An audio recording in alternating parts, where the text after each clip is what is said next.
Hello students, class 8, please take out your science book. Chapter 5, Combustion and Fossil Fuels, page number 70. Okay. तो combustion क्या होता है? Combustion का मतलब होता है जलना. जैसे combustion is a chemical reaction that produces heat and light when a substance burns in the presence of oxygen. मतलब क्या हुआ? कंब्यूशन का मतलब होता है जलना. अभी जलना क्या है? कंब्यूशन इज अ केमिकल रिएक्शन. एक तो केमिकल रिएक्शन है जो हीट और लाइट प्रोड्यूस करता है जब कोई सब्सटेंस जलता है with the presence of oxygen. Oxygen के बिना नहीं जलेगा, ठीक है? ऑक्सीजन के बिना नहीं जलता है, तो ऑक्सीजन का होना, प्रेजेंस रहना जरूरी है, ठीक है? तो combustion is a chemical reaction that produces heat and light when a substance burns in the presence of oxygen. Okay, next है कंब्यूस्टिबल सब्सटेंस और non combustible substance. Combustible substance क्या है? जो सब्सटेंस जलता है. जैसे substances that undergo the process of combustion are called combustible substance. जैसे कि wood, paper, LPG and kerosene. ये सब जल सकता है.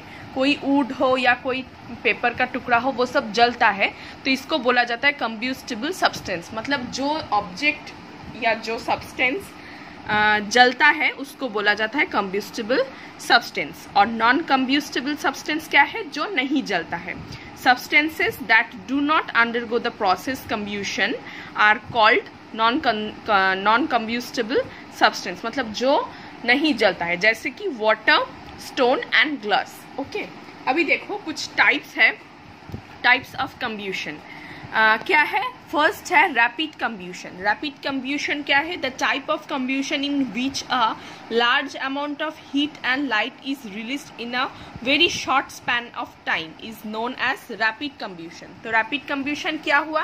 Rapid combustion one type of combustion है ऑब्वियसली, जिसमें क्या होता है? लार्ज अमाउंट ऑफ, बहुत मतलब बहुत ज़्यादा हीट और लाइट रिलीज होता है छोटा, मतलब शॉर्ट टाइम में, बहुत कम समय में बहुत ज़्यादा हीट और लाइट प्रोड्यूस होता है, उसको बोला जाता है रैपिड कंब्यूशन. ओके, एग्जाम्पल क्या है? Burning of peace of paper, LPG and CNG. Okay, अभी देखो नेक्स्ट है स्पॉन्टेनियस कंब्यूशन. स्पॉन्टेनियस कंब्यूशन क्या है? The type of combustion in which substances burst into flames without the application of heat is known as spontaneous combustion. इसमें क्या बोल रहा है? स्पॉन्टेनियस कंब्यूशन में उतना ज़्यादा हीट क्रिएट नहीं होता है, लेकिन बर्स्ट होता है. जैसे बर्स्ट होता है ना, वैसा बर्स्ट फ्लेम होता है, उसके साथ हीट का थोड़ा बहुत, मतलब एकदम नहीं होने के बराबर, ऐसा उसको बोला जाता है स्पॉन्टेनियस कंब्यूशन. एग्जाम्पल क्या है? एग्जाम्पल है burning of phosphorus used in the making of match sticks. जब हम लोग मैच स्टिक्स जलाते हैं उस टाइम का जो होता है उसको बोला जाता है स्पॉन्टेनियस कंब्यूशन. नेक्स्ट है कंप्लीट कंब्यूशन. कंप्लीट कंब्यूशन क्या है? The type of combustion that takes place in a sufficient amount of oxygen is known as complete combustion. क्या बोल रहे हैं? जो कंब्यूशन में, complete combustion obviously a type of combustion. अभी जो कंब्यूशन में टेक्स प्लेस ना sufficient amount of oxygen, oxygen एकदम सफिशिएंट रहता है, उसको बोला जाता है complete combustion. The products obtained during complete combustion are water, carbon dioxide, heat and light. Okay okay. तो नेक्स्ट है इनकम्प्लीट कंब्यूशन. इनकम्प्लीट कंब्यूशन क्या है? The type of combustion that takes place in an insufficient amount of oxygen. अभी complete में sufficient था, बहुत ज़्यादा था, और इनकम्प्लीट में थोड़ा बहुत रहता है. The products obtained during incomplete combustion are soot, water, carbon monoxide, heat and light. ठीक है, तो ये हो गया incomplete combustion. Okay, and next last type of combustion है एक्सप्लोशन. एक्सप्लोशन का नाम शायद तुम लोग पहले सुने हो, फिर भी मैं एक्सप्लेन कर रही हूँ. एक्सप्लोशन का डेफिनेशन है the type of combustion that occurs suddenly in which light, heat, sound and a large amount of gases are released is known as explosion. explosion का definition क्या है कि ये एक type of combustion है जिसमें suddenly मतलब अचानक light, heat, साउंड तो होता ही है, उसके साथ लार्ज अमाउंट ऑफ गैस भी रिलीज होता है, तो उसको बोला जाता है एक्सप्लोशन। जैसे अगर एग्जांपल में बोला जाए बर्स्टिंग ऑफ फायर क्रैकर, हम लोग जब दिवाली के टाइम या और कोई भी टाइम पे जब फायर क्रैकर फटाते हैं, पटाखा फटाते हैं, तो उस टाइम देखना साउंड भी क्रिएट होता है, लाइट हीट भी रहता है, उसके साथ लार्ज अमाउंट ऑफ गैस निकलता है, तो उसको बोला जाता है explosion. Okay, this is very important. Okay, next है कंडीशंस नेसेसरी फॉर कंब्यूशन, मतलब कंब्यूशन होने में क्या क्या नेसेसरी है, ज़रूरी है, क्या क्या चीज़ क्या क्या है। इसमें सिर्फ हेडिंग पढ़ने से भी होगा, ये तुम लोग का एक क्वेश्चन है, एक्सरसाइज में क्वेश्चन है, उसमें सिर्फ हेडिंग देने से ही चलेगा। देखो इधर लिखा हुआ है, मैं क्वेश्चन आंसर तुम लोग को भेज दूंगी, फिर भी मैं इधर बोल दी हूँ। देखो इधर क्या है, इधर E2 का आंसर है ये वाला, जस्ट हेडिंग लिखना है। क्या क्या है देखो, इसमें बोल रहा है, एक तो है प्रेजेंस ऑफ कंब्यूस्टेबल सब्सटेंस, मतलब कंब्यूशन होने में कंब्यूस्टेबल सब्सटेंस होना ज़रूरी है, जैसे कि केरोसिन, ऊट, पेपर, ये होना ज़रूरी है, नहीं तो कंब्यूशन नहीं होगा। नेक्स्ट है प्रेजेंस ऑफ ऑक्सीजन, जैसे मैं बोल रही थी अगर ऑक्सीजन नहीं रहेगा तो जलना मुश्किल है। और रीचिंग इग्निशन टेम्परेचर, ओके, तो टेम्परेचर भी रहना ज़रूरी है। तो ये तीनों हैं जो condition necessary for combustion. Okay, अच्छा, ये हो गया conditions necessary for combustion. Okay, next है पेज नंबर 75 में स्ट्रक्चर ऑफ कैंडल फ्लेम। इधर देखो एक दिया गया है, इसके पहले मैं थोड़ा फ्लेम बोल देती हूँ। फ्लेम कौन सा है, the region in which the combustion of fuels takes place is called flame, मतलब जैसे ये फ्लेम हम लोग जानते हैं कौन सा है फ्लेम, फिर भी मैं बोल दी हूँ। अच्छा, स्ट्रक्चर ऑफ कैंडल फ्लेम क्या बोल रहा है, depending on the amount of oxygen available the structure of candle flame can be divided into 4 different zone. एक कैंडल जलने में डिफरेंट जोन होता है, तो वो चार डिफरेंट जोन होता है, वो डिपेंड करता है ऑक्सीजन कितना अवेलेबल है एयर में, उसका डिपेंडेंसी से वो कैंडल फ्लेम का 4 जोन दिखाई देता है। ठीक है, अभी फिलहाल तुम लोग ऐसे ही देख लो, मैं समझा दे रही हूँ, वो तुम लोग देख लो, बाद में अगर टाइम मिलेगा तो स्कूल में ये प्रैक्टिकल में करके दिखाऊंगी। ओके, अच्छा देखो, तो फर्स्ट स्ट्रक्चर क्या बोल रहा है, द आउटर जोन, मतलब सबसे बाहर का जो है outer zone, non luminous zone. Okay, अच्छा, तुम लोग बहुत पहले छोटा में लुमिनियस नॉन लुमिनियस पढ़े थे, अभी उसको अलग से एक्सप्लेन करने का ज़रूरत नहीं है, मैं हम लोग इधर का एक्सप्लेनेशन में मैं जा रही हूँ। ठीक है, द आउटर जोन मतलब जो एक फ्लेम का एकदम जो आउटर लेयर है, बाहर का है, वो वाला। It is considered as the hottest part of the flame. It is the zone where complete combustion takes place due to the availability of the required amount of oxygen. इसमें क्या बोल रहा है, इसमें बोल रहा है, हम लोग पहले पढ़े हैं कंप्लीट कंब्यूशन, उसमें क्या था, उसमें था सफिशिएंट अमाउंट ऑफ ऑक्सीजन होना ज़रूरी है, अदरवाइज कंप्लीट कंब्यूशन नहीं होगा। तो इसमें क्या बोल रहा है, it is considered as the hottest part of the flame, मतलब पूरा फ्लेम में सबसे हॉटेस्ट पार्ट है outer zone. Okay, it is the zone where complete combustion takes place, मतलब इधर कंप्लीट कंब्यूशन होता है क्योंकि सबसे बाहर वाला लेयर है और इसमें ऑक्सीजन भी सफिशिएंट मिल रहा है, तो इसके वजह से ये complete combustion due to the availability of the required amount of oxygen. Okay, तो नेक्स्ट पेज में चलते हैं। अच्छा, नेक्स्ट पेज में देखो ये एक पिक्चर दिया है, इसको टिक लगा के रखना। अगर ये वाला स्ट्रक्चर ऑफ कैंडल फ्लेम का अगर क्वेश्चन आया तो ये ड्रॉ करके दिखाना पड़ेगा और ये सब लेबलिंग भी करना पड़ेगा, outer zone, middle zone, inner zone and blue zone. Okay, ये चारों करके दिखाना पड़ेगा। अच्छा, अभी जो हम लोग आउटर जोन पढ़े हैं, देखो ये जो फ्लेम है, फ्लेम का एकदम लास्ट वाला जो मतलब बाहर वाला जो लेयर है उसको बोला जाता है आउटर जोन। ओके, अच्छा, नेक्स्ट जोन में हम लोग चलते हैं। नेक्स्ट में क्या बोल रहा है, नेक्स्ट में बोल रहा है द मिडिल जोन, येलो और luminous zone. Okay, it is a moderately less hot zone compared to the outer zone, मतलब आउटर जोन जितना आउटर जोन जितना हॉट है उससे थोड़ा ये रहा मिडिल जोन, हाँ उससे थोड़ा कम है ये वाला हॉट कम है।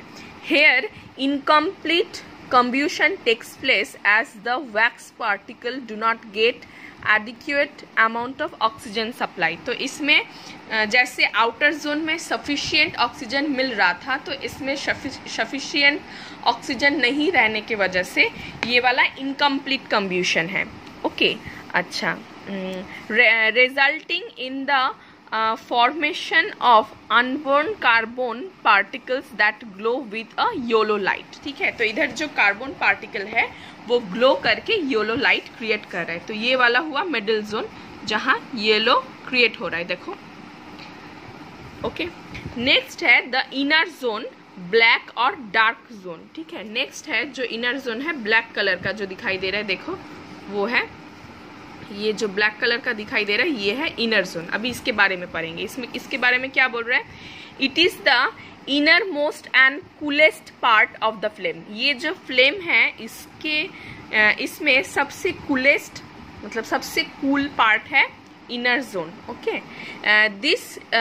This zone as there is no supply of oxygen.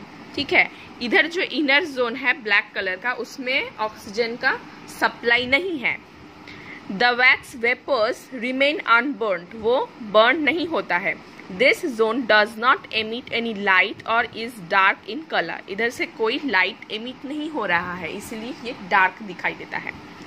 It covers the unburned vapours produced when the wax around the wick melt. जब ये वैक्स मेल्ट होता है तब उसमें क्या होता है, उधर वो जो इनर जोन है उसको कवर्ड किया रहता है इसीलिए वो अनबर्न्ड है।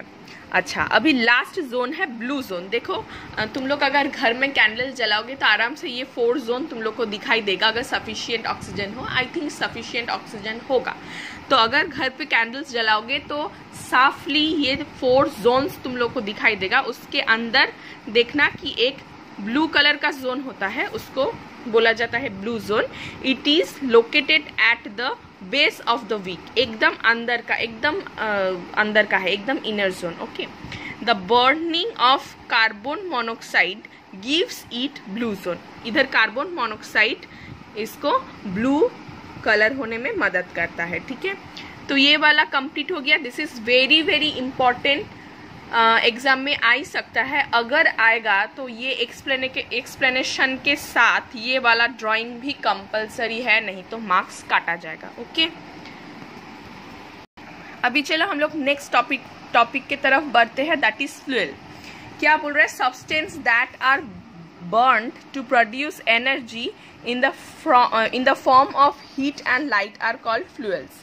तो क्या बोल रहा है, substances are burned to produce energy in the form of heat and light. Heat energy और लाइट एनर्जी प्रोड्यूस करता है जो सब्सटेंस, दैट इज फ्यूल। क्या क्या है, wood, charcoal, kerosene, cow dung, cakes, LPG and petrol are some of the commonly used fuels for producing heat energy. Okay, ये सब commonly fuels हैं। अच्छा, अभी देखो 3 तरह का फ्यूल्स होता है, एक है सॉलिड, एक है लिक्विड एंड एक है गैसियस। सॉलिड में क्या बोल रहे हैं, this are the fuels that exist in the solid state at room temperature. Example क्या है, कोल, वुड, ठीक है, dung cakes and agriculture waste, ये सब है सॉलिड फ्यूल्स। लिक्विड फ्यूल्स क्या है, this are the fuels that exist in the liquid state at room temperature. Examples petrol, diesel, kerosene, LPG and fuel oils.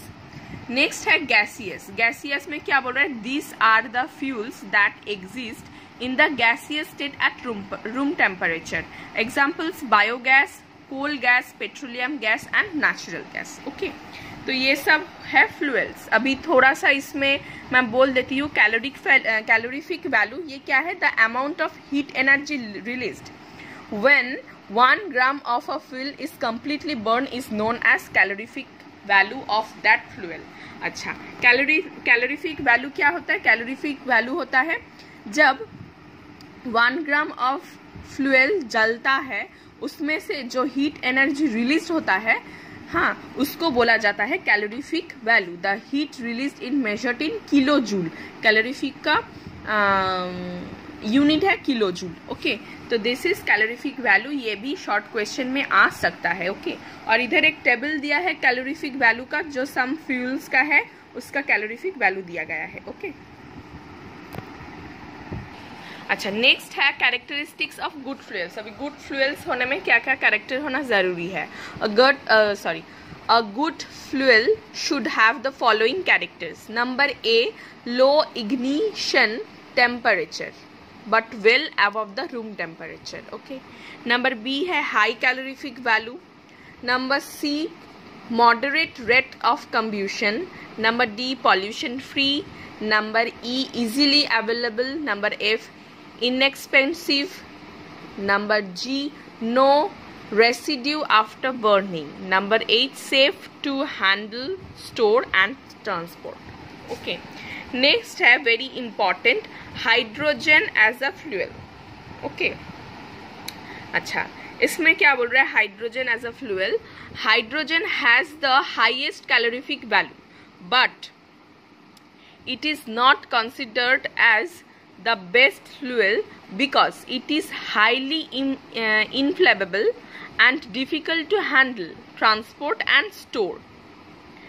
It is used as a rocket fuel. Okay. अच्छा, formation of fossil fuels का ये जो chart है इसको भी अच्छे से रट लेना, क्योंकि ये भी एग्जाम में आ सकता है। ओके, नेक्स्ट है लिमिटेशंस ऑफ फॉसिल फ्यूल्स। क्या बोल रहे हैं? The main limitations of fossil fuels are their limited availability and the air pollution caused by their use. Okay, तो limited supply, fossil fuels need millions of years to form and if we do not manage them properly all these natural resources will be exhausted soon. Okay, cause of air pollution, इसके वजह से air pollution हो सकता है। क्या है? The use of fossil fuels releases many pollutants into the atmosphere, जिसके वजह से एयर पोल्यूशन होता है। अभी एक देखो एडवर्स इफेक्ट्स ऑफ पॉल्यूटेंट्स दिया है, उसको हम लोग पढ़ेंगे तो अच्छे से समझ में आएगा कैसे इफेक्ट कर रहा है। कार्बन मोनोऑक्साइड नाम सुने हैं, दैट इज एक गैस है जो पॉल्यूटेंट्स है। ओके, इसमें क्या बोल रहा है? It is a harmful pollutant and causes dizziness, headache and may lead to coma and death. Okay, next है कार्बन डाइऑक्साइड, इसका भी नाम सुने हैं। Main cause for green house effect and global warming. Okay, next है SPM, जिसका full form है suspended particulate matter. इसका क्या है? It is dangerous pollutant and leads to respiratory problems. Next है sulphur dioxide and oxides of nitrogen. इसका क्या है कॉज? इसका है main cause for acid rains and effects building crops and soil. Acid rain जिसकी वजह से तुम लोग शायद ज्योग्राफी में या साइंस में पहले पढ़े हो, दैट इज ताजमहल का जो रंग बिखर रहा है, दैट इज। अच्छा, और है लास्ट है soot particles leads to asthma and other respiratory problems. Okay, अभी है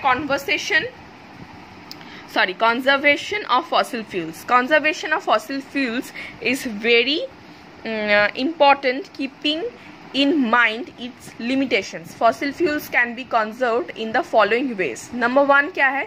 Usage of alternative sources of energy like solar energy and wind energy.